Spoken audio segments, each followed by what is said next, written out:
Hello students, इस video में हम क्लास 6 मैथ का प्रैक्टिस सेट 41 सॉल्व करेंगे। चैप्टर का नाम है 3 डायमेंशनल शेप्स। तो बच्चों, आपने अभी तक 2 डायमेंशनल शेप्स तो देखे हैं जो हम इजीली ड्रॉ कर लेते हैं, जैसे ट्राइंगल, रेक्टेंगल, सर्कल। अब जब शेप्स में हम हाइट को भी इंक्लूड कर लेते हैं, उनका मोटाई भी इंक्लूड कर लेते हैं, तो वो वाले शेप्स जो होते हैं वो 3 डायमेंशनल शेप हो जाते हैं। 3 डायमेंशनल मतलब लंबाई, मोटाई और चौड़ाई। जैसे हम इसमें देख सकते हैं, ये एक क्यूबॉइड शेप है जिसमें लंबाई है, इसकी चौड़ाई है और फिर इसकी मोटाई भी है, हाइट भी दी हुई है। तो ये एक 3 डायमेंशनल शेप हो गया। और इसका अगर हम 2 डायमेंशनल शेप बनाएंगे तो ऊपर का जो फेस है वो रेक्टेंगल है और इसके सारे फेसेस रेक्टेंगल हैं। तो अब हम प्रैक्टिस सेट 41 का क्वेश्चन सॉल्व करते हैं। इसमें एक ही क्वेश्चन है और एक चार्ट दिया हुआ है। तो क्वेश्चन है, write the number of faces, edges and vertices of each shape in the table. तो हम सबसे पहले समझ लेते हैं कि फेसेस, एजेस और वर्टिसेस क्या हो। फेसेस तो होते हैं जो प्लेन सरफेस हैं, वो सारे इसके फेसेस हो जाएंगे। तो अगर हम इसमें काउंट करें तो 1 2 3 4 5 और 6, तो इसके 6 फेसेस हो जाएंगे। ये है क्यूबॉइड। जो प्लेन सरफेस हो गए वो फेसेस हो गए। नेक्स्ट बोला है एजेस। एजेस होते हैं जहाँ भी दो फेसेस जॉइन करें उसे एजेस बोलते हैं। जैसे यहाँ पर ये वाला फेस और ये वाला फेस जॉइन कर रहा है तो ये एक एज हो जाएगा। यहाँ पर ये वाला फेस और ये वाला फेस जॉइन कर रहा है तो ये एक एज हो जाएगा। यहाँ पर ये और ये जॉइन कर रहा है तो ये एक एज हो जाएगा। तो ये जो लाइंस रहती हैं जो हम ड्रॉ करते हैं, ये सारी एजेस हो जाती हैं। नेक्स्ट है वर्टिसेस। वर्टिसेस मतलब जहाँ पर 2 लाइंस जॉइन करें। तो यहाँ पर देखो, इस कॉर्नर में 3 लाइंस जॉइन कर रही हैं। एक है लेंथ, एक है ब्रेड्थ और एक है हाइट। यहाँ पे 3 लाइंस जॉइन कर रही हैं तो ये हो जाएगा इसका वर्टेक्स। और जब बहुत सारे वर्टेक्स की बात करते हैं तो वर्टिसेस बोलते हैं उसको। तो यही हमको इन सारे फिगर्स में बताना है काउंट करके। तो हम स्टार्ट करते हैं। सबसे पहले सिलेंडर दिया हुआ है।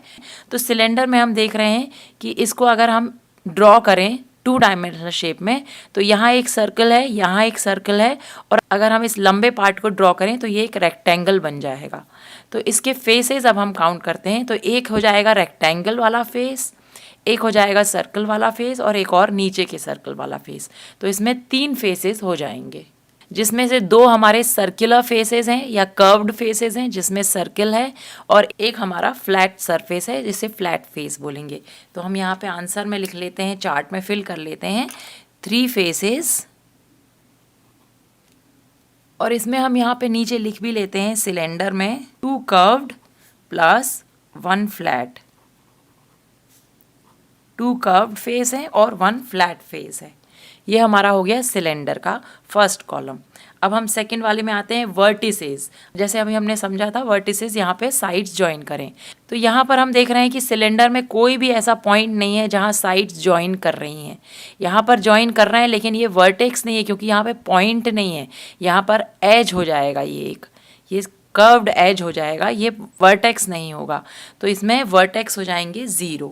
और थर्ड है एज। तो एज के लिए यहाँ पर ये एज है जहाँ पर एक प्लेन और दूसरा प्लेन जॉइन कर रहा है, तो ये एक एज हो गया।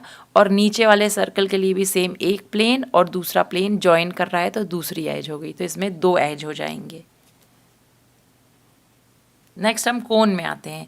तो कोन के लिए सबसे पहले तो कोन को अगर हम ड्रॉ करेंगे तो हमारे पास एक ट्रायंगल होएगा और एक होगा नीचे उसके सर्कल। तो अब कोन 3D में हम कोन इमेजिन करते हैं। जैसे हमारे पास एक आइसक्रीम की कोन है, उसको हम इमेजिन करें। तो यहाँ पर हमें फेस फाइंड करने हैं। तो कोन में हमारे पास एक ट्रायंगल है, ये यहाँ पर ट्रायंगल बना हुआ है, और एक सर्कल है। तो इस तो 2 फ्लैट सरफेस हो जाएंगे उसमें, एक ट्रायंगल और एक उसका सर्कल वाला फेस। तो इसमें 2 फेसेस होंगे। तो हम इसमें 2 फिल कर देंगे। और हम यहाँ पे लिख भी सकते हैं, कोन में एक कर्व्ड फेस है और एक फ्लैट फेस है।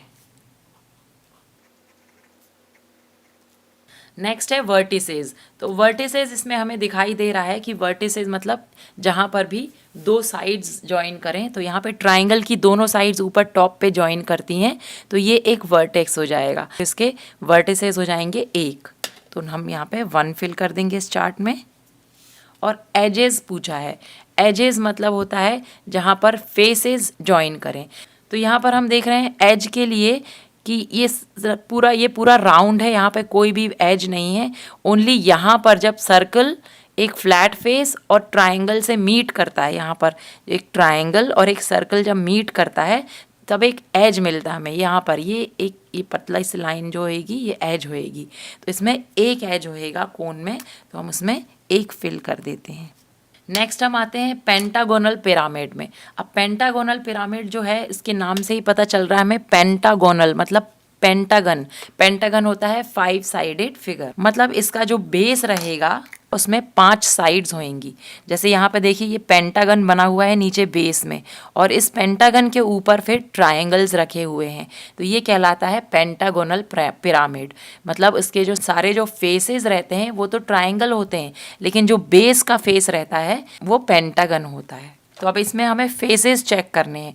तो फेसेस में क्योंकि ये 5 साइड्स हैं इसमें बेस में, तो 5 साइड्स में 5 ट्रायंगल लगे हुए हैं, तो 5 ट्रायंगल के एक एक फेस हो जाएंगे 5 फेस, और नीचे का एक पेंटागन का फेस हो जाएगा, तो हो जाएंगे 6 फेस। तो टोटल इसके 6 फेसेस हो जाएंगे। हम यहाँ पे लिख सकते हैं पेंटागोनल पिरामिड के 5 ट्रायंगल प्लस 1 पेंटागन, 6 फेसेस हो गए। 5 ट्रायंगल होते हैं और एक पेंटागन का फेस होता है। अब नेक्स्ट है वर्टिसेस। वर्टिसेस मतलब कॉर्नर पॉइंट्स। तो यहाँ पर पेंटागन के 5 कॉर्नर हो गए और एक टॉप का हो गया, तो इसमें टोटल 6 वर्टिसेस हो जाएंगे। तो हम यहाँ पे लिख देते हैं 6 वर्टिसेस। अब एजेस पूछा है। एजेस मतलब जो लाइन खिंची हुई हैं वो बताना है हमें। तो इसमें बच्चों ऐसे 2 ट्राइंगल्स जुड़े हुए हैं, तो ये वाली जो लाइन है ये कहलाती है एज। ये 2 ट्राइंगल्स ऐसे जुड़े हैं, तो इसमें टोटल 5 ट्राइंगल्स जुड़े हुए हैं, तो 5 ऐसे ट्राइंगल्स की एज हो जाएगी।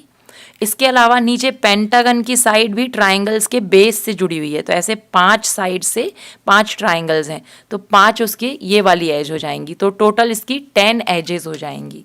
तो हम यहाँ पे लिख देंगे 10 एज। नेक्स्ट है हेक्सागोनल पिरामिड। तो hexagonal pyramid same pentagonal pyramid जैसा है, लेकिन इसमें नीचे हेक्सागन है, मतलब 6 साइड्स वाला फिगर है। अब यहाँ पर हमें फेस बताना है, तो फेस में सबसे पहले तो 6 ट्रायंगल हो जाएंगे, क्योंकि 6 साइड्स हैं हेक्सागन की, तो 6 ट्रायंगल लगेंगे उसको बंद करने के लिए, ऐसे बनाने के लिए। तो ऐसे 6 ट्रायंगल्स हो गए, तो 6 फेसेस हो गई। एक फेस एक ट्रायंगल का, दूसरा फेस फ्लैट सरफेस है ना, तो 6 हो गए।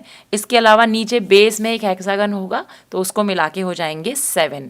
तो टोटल 7 फेसेस हो जाएंगे इसके। 6 ट्रायंगल रहेंगे और एक हेक्सागन रहेगा। तो यहाँ पर हम लिख लेते हैं नीचे।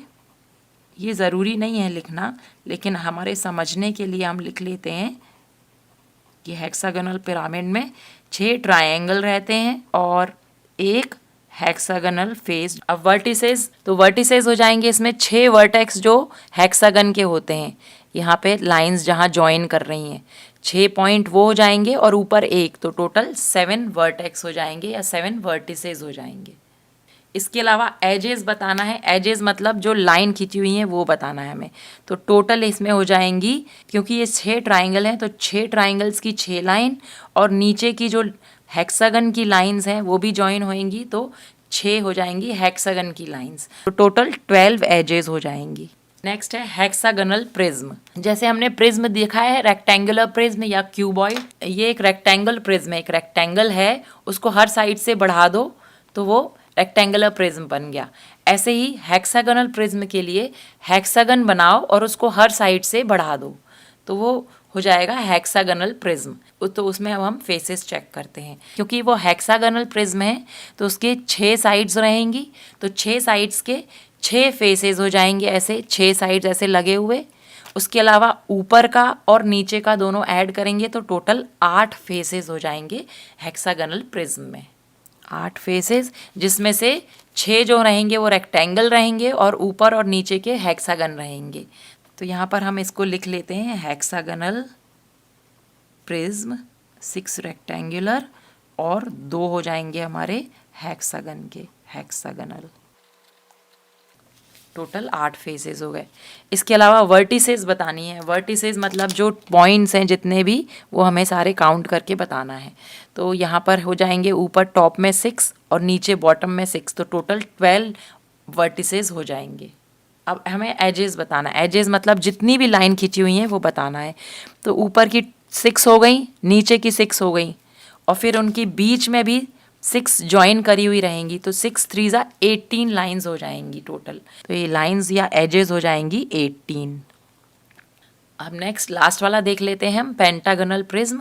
Pentagonal prism same hexagonal prism जैसा है, लेकिन शेप उसका पेंटागन हो जाएगा, मतलब 5 साइड्स हो जाएंगी। तो यहाँ पर हम सबसे पहले इसके फेसेस फाइंड कर लेते हैं। तो ऊपर और नीचे के 2 फेसेस और 5 साइड्स के 5 फेसेस, तो टोटल 7 फेसेस हो जाएंगे पेंटागोनल प्रिज्म में। इसमें हम लिख लेते हैं पेंटागोनल प्रिज्म। 5 रेक्टेंगल फेसेस हो जाएंगे,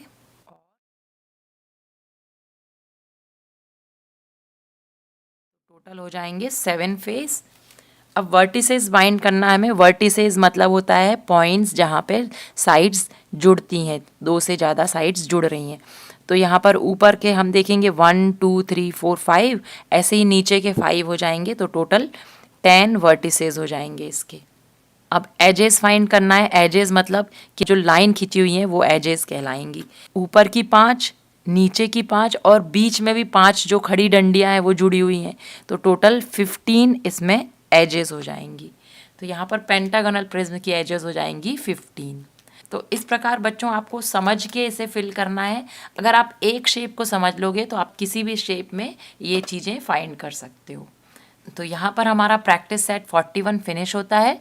अगर वीडियो पसंद आया तो प्लीज़ इसे लाइक करें, शेयर करें और चैनल को सब्सक्राइब करें। Thanks for watching.